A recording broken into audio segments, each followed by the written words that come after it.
How can I discern my home spirituality? I cannot see it with my physical eye or touch it with my physical hands, but in imagination I can do both. You may say, I do not have a home. Well, you do the same thing with a home you do not yet own. Do it with funds you do not now possess. Nothing has quite the same smell as money or the same sound. If it is money you want, use every sense to make it real. But do not say, I perceive it because I know it is there. To exercise the imagination, you see something that is not yet. There we get beyond the natural man, like the lady who in 5 days brought about a complete transformation in her hands. Everyone is here for image making and to learn lessons. And the being who sent you here came with you, and he has never left you. He became you and lit you with himself. As he lit man, he walked through the passage prepared for him into this schoolroom called earth. And then as he is lifted up, he is embraced and given the ring and the fatted calf. For this is my son who was dead and now lives again. For the first state was death, and then comes the quickening of this state. He was lost, and now he is found again. That which is already has been, that which is to be already has been. And God seeks that which was driven away. So he drives him out by taking him out of mind. He is seeking Jacob in the Old Testament, and in the New Testament, Jesus. For when he finds him, he is Jesus. As he finds him, he is the reality of being, which is Jesus. He will find him in every being in the world.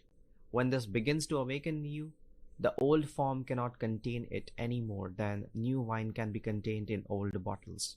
You cannot take this new wine of truth and confine it to the old dogma. It will blow it apart. So it has to take a new form as the Spirit begins to awaken within one. So make your image and ask no one to help you. For like the wake of ship, it will change the whole world. If it is necessary to the fulfillment of your drama, everything in the Pacific had to encounter that wake. Nothing could stop it.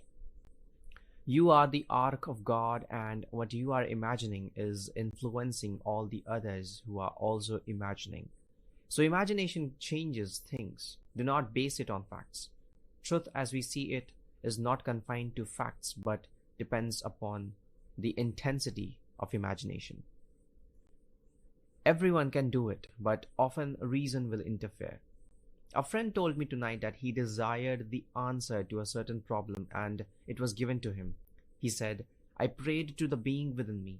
It was a financial picture, and he got the answer, but it seemed so stupid he did not apply it. Although he did share in it, it brought about everything that he desired. Reason interfered, and he did not put his money into a certain venture. Reason stands between the man of sense and the man of imagination. Have you read Prodigal Genius, The Life of Nikola Tesla? He said there was nothing that was not within the imagination. He conceived of alternating current, and when Edison told him it could not be done, he said, but I see it, and I am stopping it and starting it. And when they brought his model into the factory, they did not change a bolt of it. A friend of mine, a violinist, cut an accurate model of something he had seen in his mind. It was a collapsible box, such as now used by department stores to hold dresses and such. He had it patented and sold his patent for $10,000. Not one person in this country has used that kind of box. Harry Webb got it in a vision. The manufacturer made millions. Harry did not labor for it. Reason was suspended, and this came through. Apply this principle to the little things of life, and let no one tell you it is too material. The same ones will ask you for whatever it is when you discard it. You are here in the schoolroom to create out of your imagination and to do it by faith.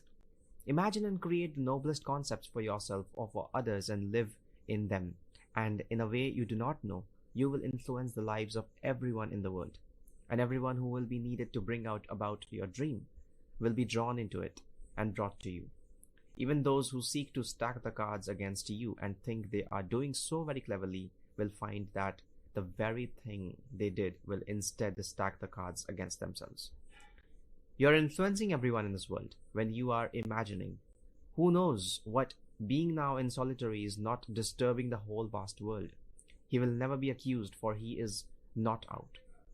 They can find approximate cause, but they cannot blame him, for he was in a cell. Yet he could not cause a wave of hate out of the depth of his own being. That is why it is so important to imagine wisely. There is only one being awakening, and that is God. And we were put into the schoolroom in love, even though many a night, like the children, we cry. Loving fathers here have sent their unwilling children to school. A loving heavenly Father sent you here on earth. You apply it and use the greatest talent in the world, which is Himself. That is imagination. I cannot begin to tell you the thrill that is in store for you as you begin to live by imagination, and then you can pass through all these states which were prepared for the return of His banished ones. Not a state, but has been fixed before He put His Son into the depth to rise. So as He is the life of man, it is really God who is rising. So we deliver ourselves from states and at the same time deliver others from the same state. No matter what a man has done, he is only in a state and can be lifted out.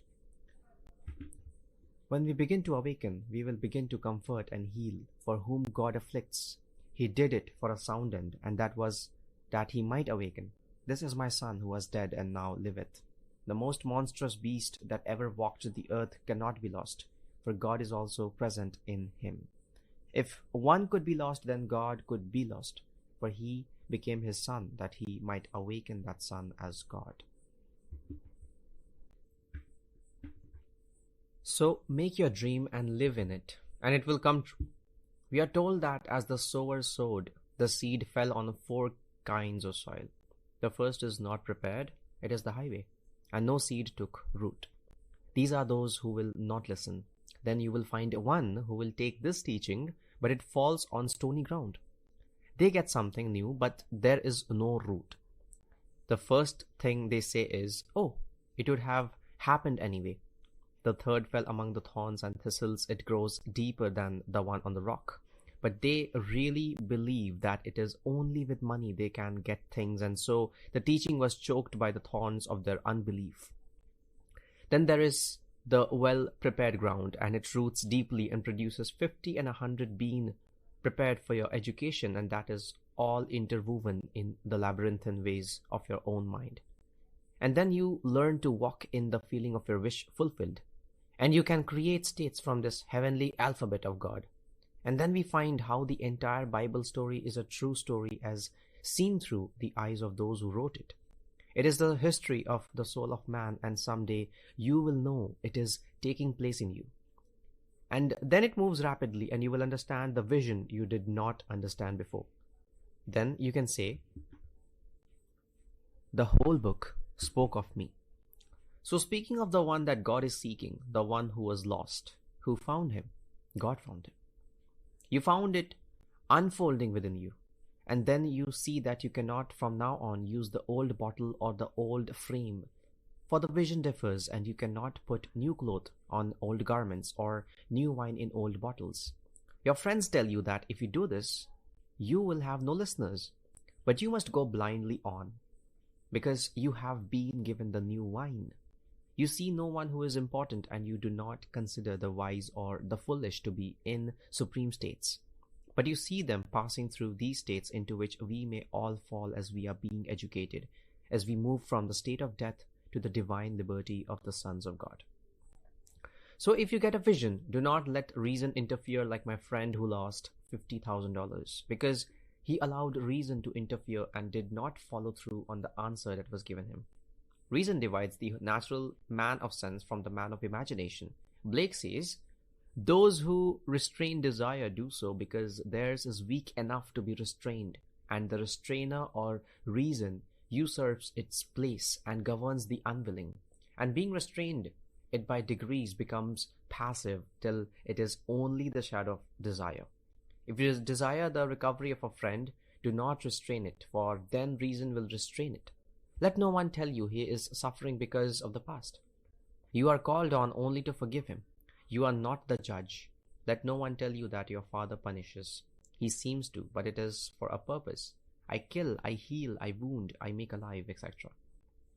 Choose life, but there must be the contrary to awaken you. But we may choose from the tree of life, which is truth and error. So deliver anyone from the state into which he has fallen.